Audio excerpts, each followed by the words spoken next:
What's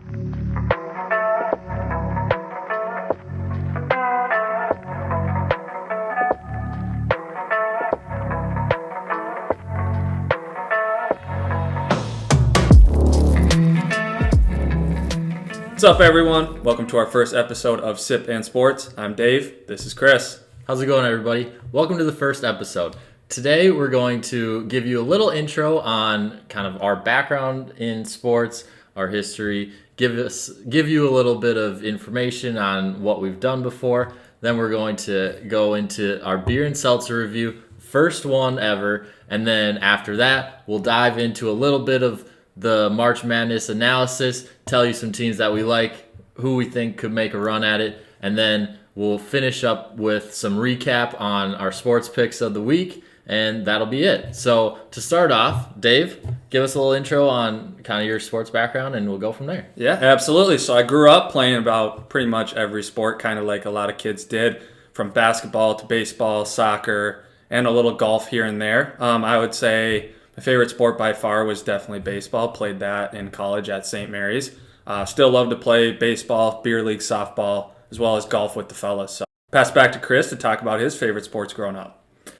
Like Dave, I played pretty much every sport growing up. Soccer, basketball, baseball were definitely the highlights. Dabbled with a little football, but realized that hitting people and getting hit were not my cup of tea. So definitely spent more time on basketball and baseball. Played both growing up all the way through high school, and then finished out playing basketball at Gustavus. Great time. Some of my lifelong friends are from sports. But if you had to choose, Dave, what are kind of your top 1 to 2 things that are your most favorite things about sports? Yeah, absolutely. So I would say one of my top things about sports is just obviously the competitive nature. Come from a pretty competitive family, but also just in a good competitive spirit, like to compete, like to win, and it's always a good time. And I would say another thing I really enjoy is just kind of the team aspect, kind of like you talked about. A lot of my close friends from high school, college, and beyond are kind of still the people I hang out with, still who we golf with, baseball, softball, maybe go shoot some hoops. So I definitely think that. One of my top sports moments, I would say probably in my lifetime, was hitting my first hole-in-one in golf. I was a sophomore in college, and I actually didn't know I hit it, and one of our friends, Alec Knope, told me I hit it in, and next thing you know, my club went flying, so it's pretty cool. But what about you? What attracted you to sports so much? I think the biggest thing was it was a physical activity. It got me moving growing up. My fun fact, my first word was ball, so I think it was kind of destiny from that point on. But I would say one of the biggest things is just the lifelong lessons and the things that relate to life from sports. I think is huge. Working hard, putting in the work to be successful. I think it translates extremely well to just life after sports now that we both are done playing competitively. But I would say my top sports moment, I'm sure plenty of you know this, is winning state championship with my high school baseball team. We grew up together, played together pretty much from when we were 12 on, and so it was an extremely proud moment, but also kind of a full circle, great way to end playing baseball. Love that. Yeah. So next, we're jumping into the beer and seltzers. Yeah, absolutely. I know, like you said, now that we're kind of retired athletes, a lot of us like to enjoy a few beverages. So me being more of a seltzer guy, the one I brought is the Press. It's called Lingonberry Elderflower. So never had it before. It could be a little interesting. I know you're not much of a seltzer guy, but what beer did you bring? Okay. We're going to dive in, and we'll just try it out. Today, we're going to be reviewing the Supra Deluxe Premium Lager from Modist Brewing Company. It's a local brewery here in Minneapolis. But the background, it gives a little description as a dry, crisp Japanese-style lager brewed with extra premium Pilsner malt, rice, and Sriracha Ace hops. So it's a little spicy. Okay. So we'll see how it goes. By no means are we experts in the beer and seltzer review game. However, we like to try different kinds, and we'll just kind of go from there. Absolutely. All right, so. And also, I know that there are plenty of people in the past that have made fun of my pouring ability. However, I did look it up specifically for you, and it says to have a little bit of foam on the top for the best taste. So, Can confirm he did look that up. specifically to those that mentioned it, this is pretty much a perfect pour. Thank you very much. Yeah. All right, so Which one you want to go with first? let's go with the seltzer. All right. So this is the Lingonberry Elderflower.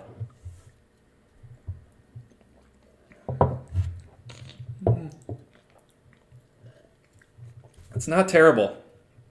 I would say, I don't know. I don't really know what a lingonberry is, but it doesn't taste like any of the berries that I've ever had. So it's a little different, but This is actually. it's actually pretty good. I know you're not a seltzer guy, so this is. However, this actually has decent flavor. Yeah, I know a lot of seltzers people get. There's not a lot of flavor. There's definitely some flavor there. What would you say? 1 to 10? Yeah, I can't put a finger on exactly the berries that it is. Obviously, it's lingonberry, but I mean, I don't For think we know the- what that is. for the general, Population. yeah, it's Like, I don't think I've ever gone to the store to get lingonberry, so I don't No. know what it is. But I would say, I mean, if we were obviously giving our review, which, like Naram said before, we're no experts, but we do like to try different. I would say it's probably about a 7.1. I would drink it again. I don't know. I mean, it's one of the better seltzers out there, I would say. So, what about you? I would say we're going to go with 8.2. Wow. There's not too much carbonation, which I like. Yep. The flavor is good. It's not too overpowering. And don't get me wrong, I'm not going to drink 5 of these, but I think that I could drink one Casually. and be okay with it. Yeah, it's almost like it's one of those, and I know seltzers are kind of the new thing, but it does taste like one of those things where if you just wanted 1 or 2, you could easily casually have a few of, I mean, this kind in particular. And Yeah. so, all right, so that's That's actually a pretty good Lingonberry. way to start the seltzer review. well, yeah, especially that was the big thing is Naram's not a big seltzer guy, so we had to make sure we got the cream of the crop to start we're hot starting strong. with a 8.2, 8.2, yeah. and I said a 7.1. Wow. Okay. All right, so now this is yours. Next, the Supra Deluxe Premium Lager. I've never had it. Dave, I don't think, has had it. No, I cannot say I have. So, I usually stick to Bush Light, McGolden Lights, and There that you kind of go. stuff. So, the cream of the crop. All right, let's give it a try. okay.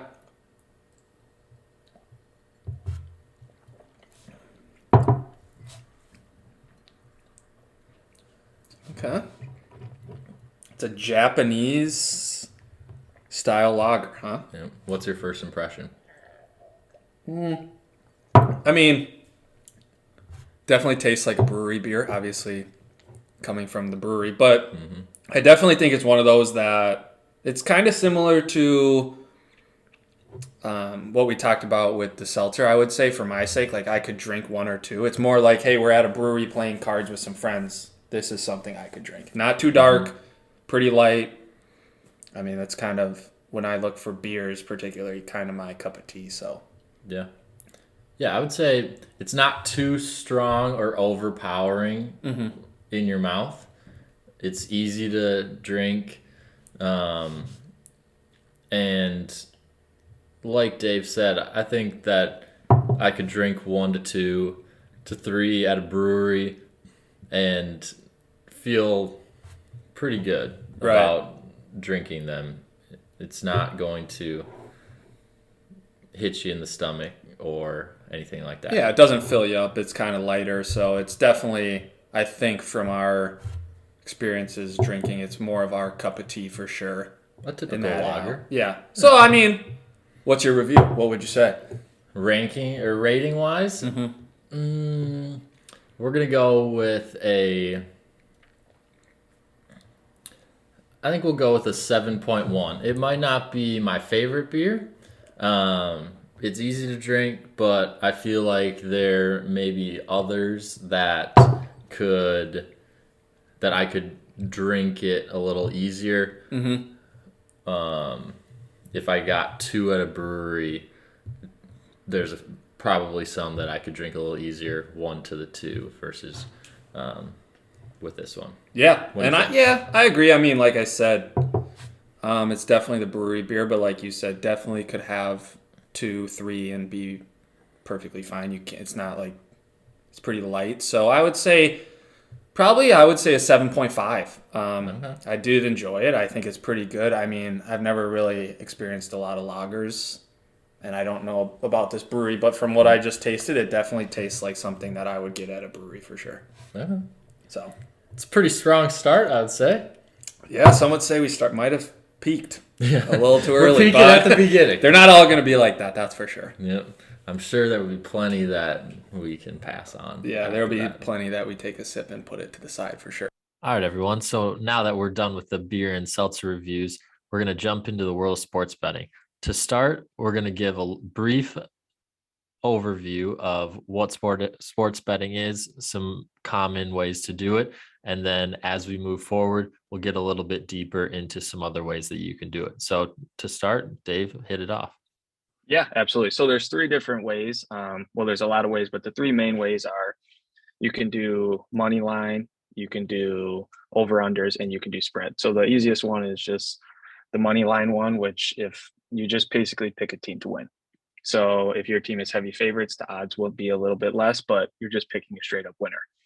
The second one is the over unders. Sometimes people like to do this because it's basically you're just taking the total score of the two teams combined. If you bet the over, you want it to go over that points. If it's under, obviously you want them to go under that points. So now I'll pass it actually back to Naram to talk more about in depth about spreads. It's a little more complicated. So he'll kind of go through an example and teach you guys what that is about. So Yeah. So spreads a little bit more complicated, but what it's doing is it's essentially evening the playing field. So to use an example, so if team A is the stronger team, they're going to be minus a spread. Say they're -5. That means that is the favorite. When they're playing team 2, which their spread would be +5 in that regard. So all you need to think about when looking at the spreads is if a team has a spread of -5 at the end of the game, if you subtract 5 points to their ending score, does that new score equal a win for them? If it does, then that spread bet would win. If it doesn't, then that would be a loss. Same thing with the underdog. You're going to see a spread of plus a certain number at the end of the game. If you add whatever the spread was, 5 was the example that I used. If you add 5 points to the ending score, does that team now win with that new score? If yes, then the bet wins. If no, then it loses. So yeah, and to add on to Naram's point too, so like if in his example +5, you can also have what's called a push.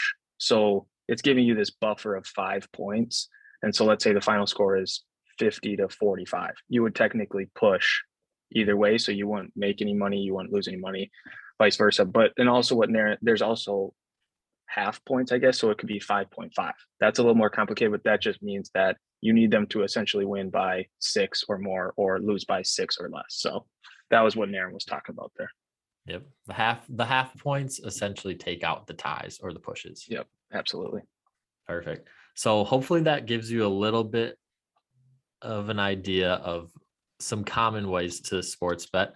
Like mentioned before, we'll get into some other ways to do it down the line. So keep on listening, definitely. But to change gears here next, although the NCAA March Madness tournament will be on everybody's minds and what most people will be talking about a lot, we want to briefly hit on some of the other things happening in the world of sports. most notably NFL free agency trades, that sort of thing. So, Dave?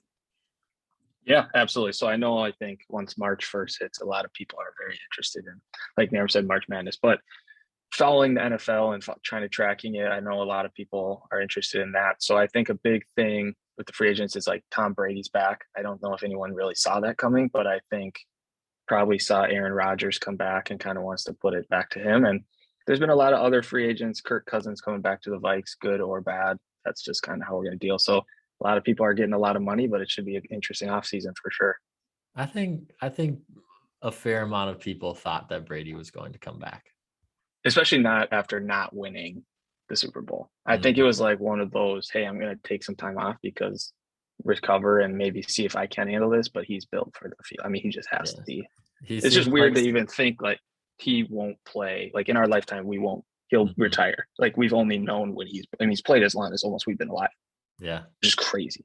Yeah, it's crazy. It is. He seems like somebody that wouldn't want to quit until he's going out on top.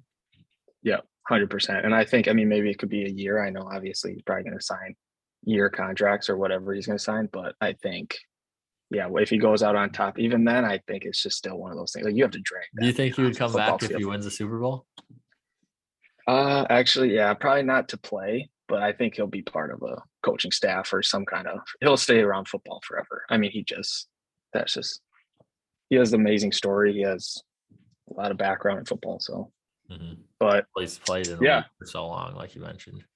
That's what I'm saying. We don't know anything besides, but yeah. So now let's transition, I guess, to what everyone wants to talk about in March. So let's talk about the March Madness brackets that just came out after Selection Sunday. So I'll pass back to you, Nard, if you want to start with that. Yeah, absolutely. So I think the first thing to note is the teams that didn't make it into the tournament. The first four out, if you will, those being Dayton, Oklahoma, SMU, and Texas A&M. So some of those teams saw some success this last weekend in their conference tournaments.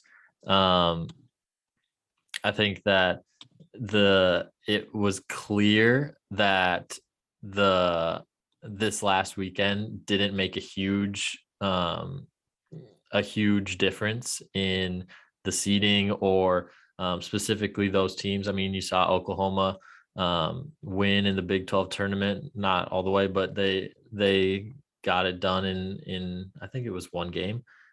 Texas A&M making a run to the SEC championship, SMU getting a win and going to the semifinals in their tournament. So even though these teams were finding some success in their conference tournaments, it didn't ultimately pay out into a NCAA tournament berth. So, Dave, any thoughts on that? And I think that's the biggest thing is it is kind of like one of those things like frustrating. I know we've talked about it, obviously, like outside of the podcast, but like it is frustrating because it's like these teams maybe that you look on this bracket like a Michigan or something like that. It's like they lost in the first round, but they're still, and now you have Indiana who's playing in a playing game. I mean, there's some games too, we'll go obviously more in depth, but I just kind of want to know like what made them pick this team versus this team. You have a team like Wake Forest who was kind of on the edge, and then you lose your first round to Boston College. So like, sorry, I guess, but it's like that team, you look at their record and it's like, oh man, maybe they should be considered. But at the end of the day, I think everyone's just perfectly fine with this side, and now the fun starts. So that's for sure. Yeah, the best time of the year. 100%. Let's dive into the West region to start here. Maybe start with some notable matchups here, or sorry, notable news. Yeah, no, absolutely. I mean, notable news. I mean, I don't really have breaking news, but I think everyone's going to look at Gonzaga as the powerhouse. But I think when I'm looking at this bracket, I think a big matchup to watch is even a first round Vermont versus Arkansas. I mean, Vermont, if you watch their tournament, they smashed everybody. Mm-hmm. Granted, I know it's a smaller conference, but they looked like they could play. And then you have a team like Davidson versus Michigan State. I don't know. I mean, you hope that they do well and whatnot, but Davidson's a good team too. An interesting fun fact for you. Davidson's, I believe, starting point guard started at Michigan State, and now they're Really? So playing the maybe a first round. little Yeah, revenge game. Yeah, lost to the I did lawyer. not know that. Yeah, Yeah. so that's So pretty that's interesting. crazy. But what about you? Any matchups you're looking forward to, I guess, in the first 2 rounds here? I think an intriguing matchup would be if Gonzaga and Memphis both win their first round matchups. Memphis had won, well, they started the year out 10-10. So maybe not 10-10. Close to it though. And finished the year winning 13 out of 15, somewhere like that. Something crazy, yeah. And so you're hitting a Memphis team who just lost to Houston in the American Conference Championship game, and so they're on a hot streak. Do they have enough to take down Gonzaga? We'll see, but at least the goal is to be playing your best at the end of the year, right? And Memphis is showing that at least they're coming in on a hot streak. So that is definitely intriguing to me. Yeah, I definitely think too, you kind of get a tough matchup. I mean, Duke's at the bottom. Like if Michigan State can beat Davidson, I think Michigan State is always a tough team to play. I mean, obviously every year Tom Izzo has those guys ready to play, so they know how it feels. And Duke's shown their ups and downs. I mean, they're very talented, obviously, but they've shown that they do have a few holes. And even this year with Gonzaga, I mean, obviously a lot of people are going to pick them to win the championship, but they've had a few games too where it's just like, whoa. So it'll be an interesting out of that side. I mean, I think a lot of the teams, I mean, there's not going to be a lot of upsets, but I definitely agree that Memphis, even the Memphis Boise State game, not a lot of people know about Boise State, and that could be a good game in itself. And then they have to play Gonzaga, which could also be obviously a lot of fun. So Boise State, absolute grinders on the defensive end. 100%. And I mean, Memphis is kind of one of those teams that they don't really like to be pushed around a lot. They kind of just like to play their game. So could be very interesting, but I don't know. Do you have anything else on that side, or do you want to slide it over to the South region here with Arizona? Who do you think is going to come out of this region, make it to the Final Four?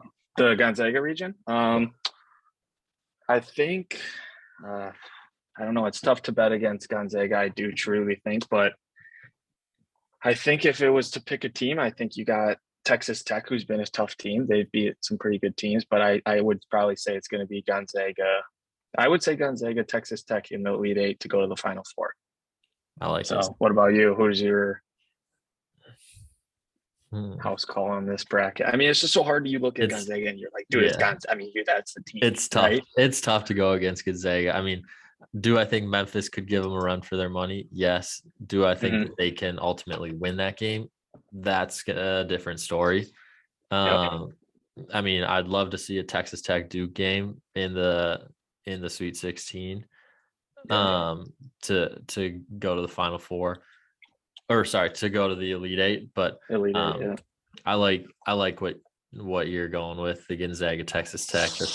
Dude, it's just hard. It's hard to, I mean, and let's be honest, like, yeah, sure, Gonzaga, like we said, has a few holes, but at the end of the day, they got experience, they got good players all around. I mean, you're gonna have to play your best, and I don't know, maybe even a team like Arkansas could get hot, but like I said, with Arkansas, they're definitely on my upset alert. First round match. That's the first. That's not easy. And we talked about that before the bracket came out. Whoever has to play Vermont. Yep, we were talking about it before the bracket came out. Whoever I don't plays even want Vermont to see them, man. That's dangerous. Nope, not for me, man. That's not me. So, but let's kick it over. The last thing I'll note in this region is Duke Gonzaga did play earlier this year. Duke beat Gonzaga, so they have early? shown One of the first few games. Yeah. So they have shown that they can take down Gonzaga. However, to me, I'm thinking that if that's the matchup to go to the Final Four, Gonzaga is going to remember that early game this year and make sure that doesn't happen again. 100%. Yeah, 100%. I like it. All right, let's switch over to the South. Who do you got what kind of matchups do you like over there? South region. Well, I think one of the most notable things is Arizona. Arizona's player who has the sprained ankle. Their guard. That's something to keep an eye on. If he's unable to come back at some point during the tournament, I mean, Mhm. will they be okay playing the 16th seed? Most likely. But as the tournament gets in, I mean, there's been plenty of times that you've seen an 8 or a 9 seed take the game Take it against to the him. 1 seed. Yeah. So, Yeah, I mean, either Seton Hall or TCU. If he's not back for that game, Arizona will probably have the size to take advantage of inside, but having good guard play in March is always the name of the game for being successful. So that's something to keep in 100%. mind. Houston, they've had some injuries kind of the whole year. They've got some of their better guys that haven't played for most of the season, but yet they won the regular season in the American. They won the conference tournament. They So find a way. They yeah, find a way. no They do. excuses for the Houston boys. They just get it done. They're like you said on the other side, like with Boise State. I mean, Houston seems like they're one of their coach is very adamant about it, but they play defense and they rebound. And if Yeah, you don't, you're not they going to be are on the field. They don't care. He doesn't care. they rebound They like are no other. grinders. There Right. was one game that they had this year that they got 15 straight rebounds, offensive and defensive. It didn't Dude, matter. they crash. They Yeah.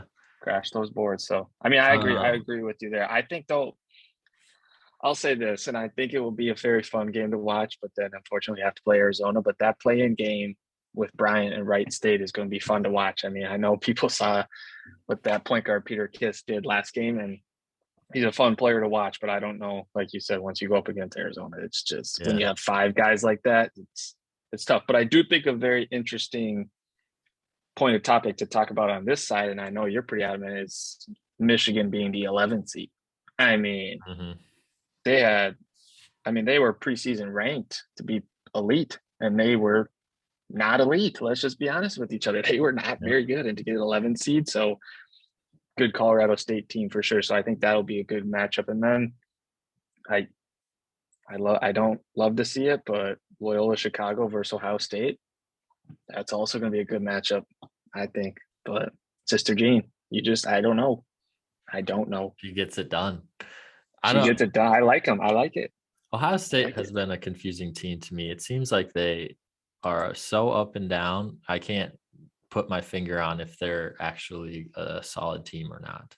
Yeah. And the hard part too is they have great players. I mean, they have some returners and stuff. And I think some of those returners will remember last year losing to Oral Roberts in the first round, which was pretty devastating for a lot of people's bracket, being a number Mhm. 2 seed. But I don't know. They've shown their flaws. So I think, and then when I look at the second round, I think Houston versus Illinois would be a great matchup. I think that will be a fantastic matchup.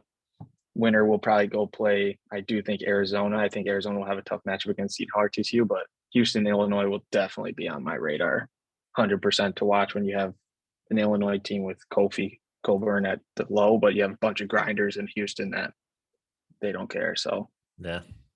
it'd be interesting. But Yeah. I will say that I have Illinois going down in the first round to Chattanooga. So oh wow, at least I in guess my yeah. bracket, Oh, you won't see an Illinois Houston matchup. But so you'll see a Chattanooga Houston matchup then, yep. right? Yep. I will say this too. I mean, I will say this from this last tournament watching UAB play. UAB can score the ball. They can score, and if they Yeah. get hot, Jelly that's all you Walker. need. Yeah, that's what I'm saying. You get hot at the right time, and I mean, it's kind of like I reiterated like with Oral Roberts and Ohio State last year. Oral Roberts, they could not miss. They Mhm. could not, and some teams just get hot, and then unfortunately the time runs out, and unfortunately you lost. So, Yeah. but I think that for me, that side of the bracket is, I mean, Villanova. I think Villanova is an average team. I like Tennessee. I think Tennessee's kind of peaking at the right time. They had Mhm. tough games against Texas A&M and stuff in their SEC tournament, but I think they kind of will kind of walk through that to go to the Sweet 16 for sure. So Yeah, the one thing I will say, I agree Tennessee has been playing very well, and they're my pick to go to the Elite Eight from the bottom portion of this region. However, their guard play has been suspect at times. They don't shoot it oh very yeah, well, especially in 2-point percentage. So if they play a team like Villanova, who's got Gillespie back as a older guard. I mentioned it before, having older guards in March experience. They know Experience how to matters, man. play, especially this year when there was no fans last year for March Madness. I think especially the guys that have been there, not only for last year's tournament, but the year prior when there was fans, they kind of know how it is. Gillespie being one of those. So Yeah. that And can they're also a team that they always come prepared too. They're kind of like a Michigan State. I mean, they are always in the tournament, but they don't slouch. You don't necessarily have to worry, even no matter what seed they are, when they're 1, 2, or 3, they're gonna put it to their team they play. And it's a tough matchup it's unfortunate for Delaware, but that's just what you're running into. Yeah, So exactly. I mean, yeah. So I know that's kind of a big seed, I think. I mean, I didn't know. I would probably not put Illinois losing to Chattanooga, but that's a good upset to watch. And I know you're already the Seton Hall TCU is going to be a good matchup too. Those are two tough teams. Yeah. And you always love an 8-9, so you do. Who do you like winning that game? I think Seton Hall will win, but I do think TCU's had some good wins lately. They beat Texas. They play in a tough conference. They play hard. So yeah, if they get hot, I think I think every year when the bracket comes out, the 8-9 teams, it's fun to watch, but they're the same. They're literally the same. And I know a lot of people who kind of do a lot of brackets are always like, oh, I have to pick an upset, so I'm going to pick a 9 over an 8. And it's like usually the 9 is probably just as good as the 8, if not better. Good way to get an upset. It's a number. Yeah, it's a number to get in front, and it's also like, okay, so is that really an upset? But that's fun. That should be a good side. So who do you have coming out of that side to the Final Four? I have Tennessee. Tennessee, even though they don't shoot it well from 2, their guard play has been suspect. I think that they ride the hot streak that they're coming in on, and they get to New Orleans. What about you? Yeah, to be honest, I don't know. It really, to me, it depends truthfully on Arizona's injuries, and obviously there'll be more injuries, but that point guard is a big one. But I don't know. I think whoever wins Houston Illinois matchup will take down Arizona. I do. I think they're a pretty good team. So actually, I'm going to go with Illinois advancing, playing Tennessee. I do think Tennessee will make it to the Elite Eight, but I think Illinois is going to scoot on, will pass with them, and we're going to see them in the Final Four. You think Illinois is going to go to the Final Four? I do. I think Illinois is going to pick it up. They need to. They stunk in the Big Ten tournament. They need a little fire under them, and their coach might put it under them, hopefully. And that side of the bracket, though, I will say, I mean, you look at that, and when we went over the West region, Gonzaga has to be a ton of people's favorites, Gonzaga, Duke. But this other side on the right, I don't necessarily think the numbers in front of the teams matter as much. There's a lot of good matchups, a lot of potential upsets. So it's going to be exciting on that side for sure. Let's jump to the Midwest region here. Any notable things on any of those teams? I mean, I think the first notable thing for me is I think South Dakota State versus Providence is almost as much of a toss-up as possible. I know a lot of people see a 4 versus a 13, but Providence didn't look very good in their tournament. South Dakota State has won a lot of games. Obviously, it's a different conference, but they're a good team, and they're a tough team. They're kind of similar to the 13 we talked about with Vermont. You don't want to see them. Mm-hmm. You don't. And so I think that will be a good matchup. I do also think Iowa's coming in hot. I think Iowa's playing very well, obviously, after the Big Ten tournament. So I think Iowa's going to make a push. And my last thing would be the LSU team. How are they going to come out with the interim head coach? That's not the greatest thing to happen right before the biggest tournament. So it seems like LSU always finds a way to make it not about basketball coming into the tournament, at least lately. 100%.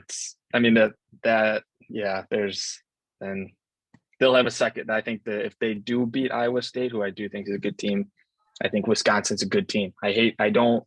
Being the Minnesota fan I don't want Wisconsin, but they're just a good team. They're a bunch of grinders too, and they got Brad Davidson, who's been there for 9 years, and so they got experience. And You can't make it up. So, Yeah, it's all the but what Minnesota. about you? Who's your boys out of here? Auburn's a good. I mean, this side over here too is similar to the South. There's just I don't know if Kansas will make it to the Final Four. I don't think they'll make it. I think that it's very interesting region. I mean, if you look at the bottom portion of it, you got Iowa State, who started the year winning a bunch of games. They're undefeated, one of the last undefeated teams in the country. You got Auburn, who started out the year really hot and were the number one overall rank for many weeks, right? And both of them are down at the bottom. And then you look at Wisconsin, who might be the best bet out of any of those teams in the bottom part to get to the Elite Eight, right? So I think that it'll be interesting down there. I do see Kansas getting to the Final Four. I'm just jumping ahead just because with all those teams down in the bottom, you got Iowa State or LSU, Wisconsin, Auburn, most notably, and all of them have to play each other to get to the Elite Eight, right? Kansas only has to play one of them. Iowa's coming in hot, but who knows? Maybe a South Dakota State team will take them down, and Kansas doesn't even have to look at them. So, Right. And I mean, I think, yeah, that's a great point. I think Kansas obviously will have I mean, Creighton and San Diego State. I think San Diego State will win, but I do think Kansas will take care of them. But I think Kansas versus Iowa will be a very interesting matchup. Kansas is more kind of let's bang it down low and let's kind of get that. And then we have a few shooters, and Iowa is just every guy shoots. I mean, watching the Big Ten tournament with them, it's like, hey, you're open for three. Let's go. Let's just keep, and you're down. And it's like you watch their game and they're down by 7 or they're down by 9 right away early to Indiana. And then all of a sudden, like this, it's tied up. And it's like they score in bunches. And they have experience too. Jordan Bohannon's been there as long as Brad Davidson. I mean, they're the same. They have to be the same year. It's crazy. I mean, it seems like that's a common thread with Big Ten guards. Big Ten teams. They just, yeah. I mean, man, they love it. And then I do think Auburn, Wisconsin will be a very intriguing matchup. I do. I think it's always intriguing when you get a team like Auburn that plays Wisconsin, who kind of plays more Big Ten style grinders, will work for buckets, and then you play Auburn, who just is going up and down the court in seconds. I mean, and they're kind of the same way with Bruce Pearl. Shoot it. Let's score 100 points. I don't care. I don't care how we do it. We're scoring 100. So yeah, they're always fun to bet on. Absolutely. For the over-under. Yeah, always over for them. Who do you have making it to the Final Four in this region? I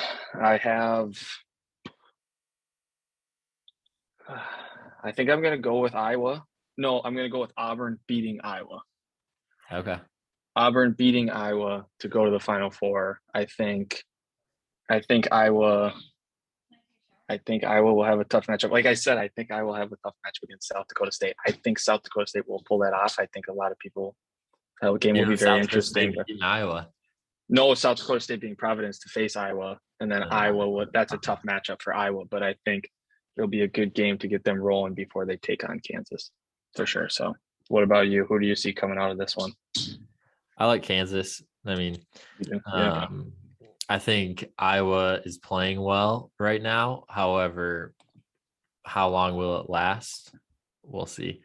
And I will say, just to add on to that with Iowa, is it's always hard when the team relies a lot on the three, because if they go cold, they go cold. And I'm not saying Iowa will, but we've seen it in the past where teams rely all on the three, and then all of a sudden it's like, oh, you're down by 15 and you're just hucking threes now, and sorry, that's just not a good recipe. So yeah, continue on with yours, but it'll be a good matchup.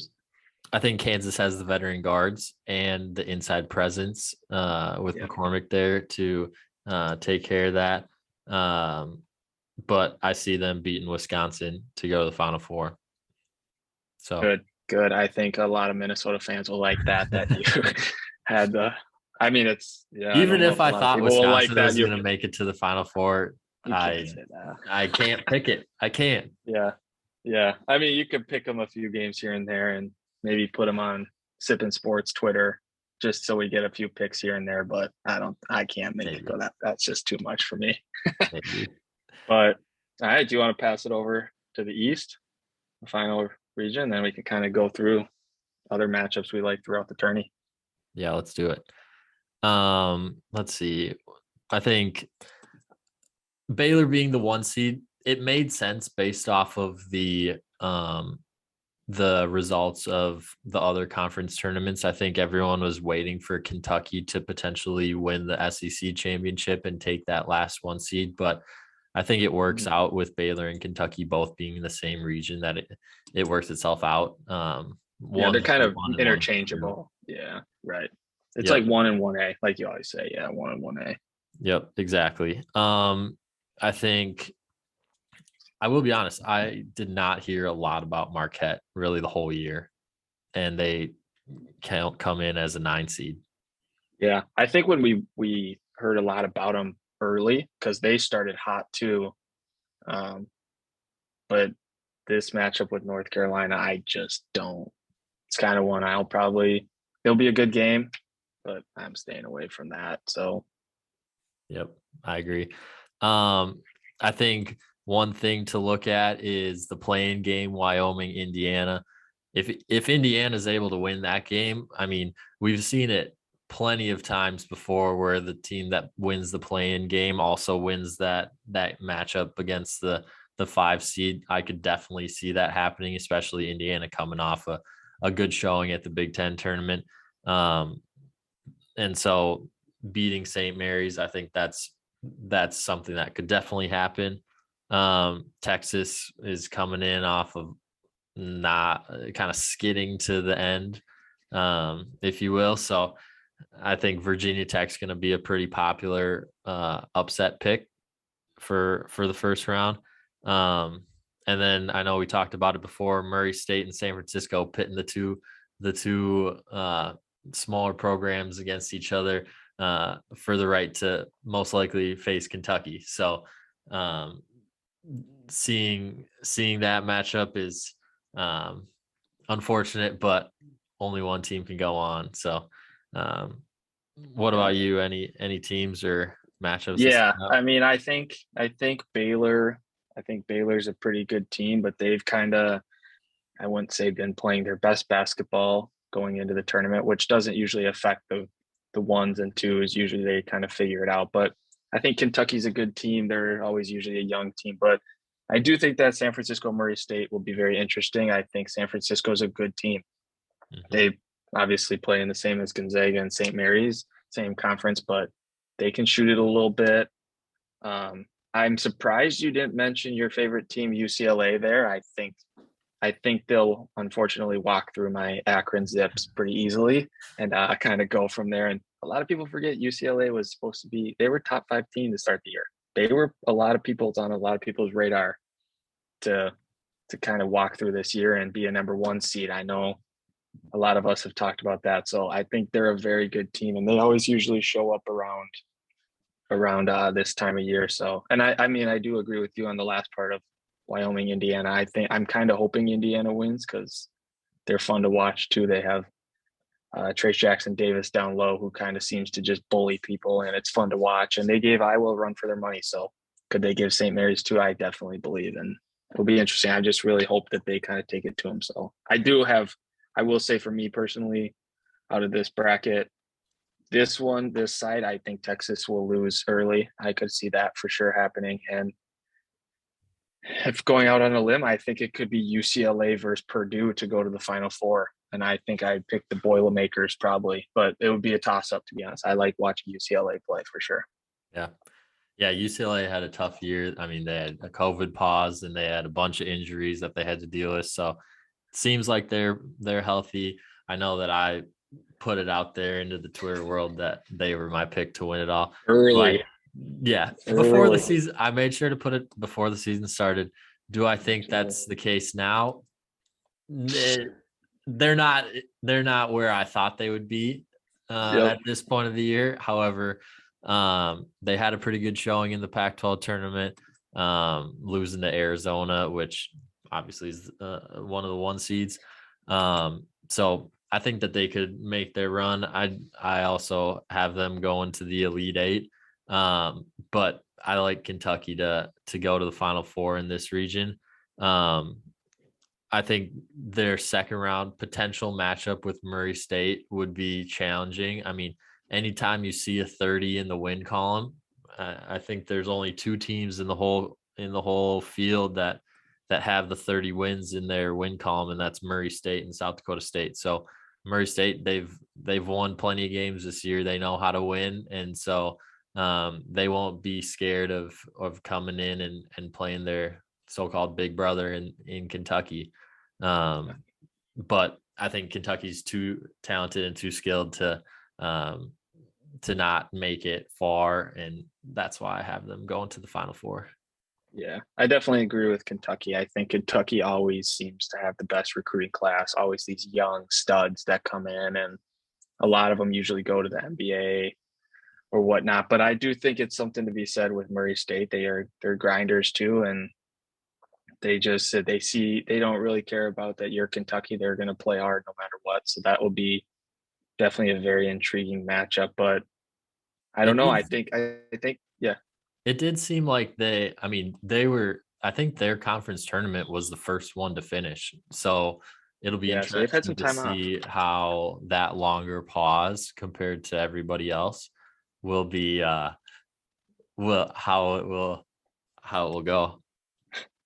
Yeah, no, 100%. And I mean, we've kind of hinted on it too, but I don't know. I think UCLA will figure it out, but I do think Baylor, obviously, being the number one seed, I think they're obviously one of the elite teams out there too, and they have winning experience and a winning coach. So I just hate to bet against them, but I think if UCLA can take them down, UCLA can beat anybody.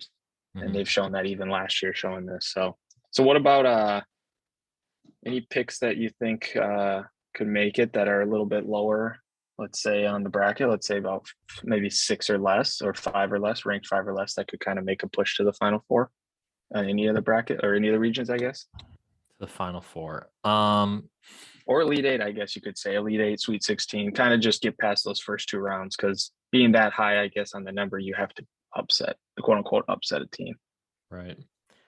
I think, well, I'm looking a lot at the 13 seeds. I know everybody makes a big deal about the 12 seeds. Specifically, the last 2 years, I believe the 13 seeds have actually been pretty successful against the 4 seeds. And I could definitely see that being the case again this year. I mean, you got Vermont versus Arkansas. We've talked about Vermont. I said that I liked Chattanooga, who was the 13 seed, go against the 4 seed Illinois. South Dakota State, their 13 seed. We both said we liked them versus Providence. Then you got Akron, who had a pretty good showing in their conference tournament. So, I mean, the 13 seeds, I could definitely see having some success here. And then if you look at the 12 seeds, that is where I don't see as many matchups that favor the 12 seed. I mean, you got Iowa coming in hot, you got Houston coming in hot, and so I see St. that Mary's is a good team. UConn's a good team. They're pretty good teams, yeah. So the 5 seeds, I think, will fare better almost than the 4 seeds. You heard it here first, hot take.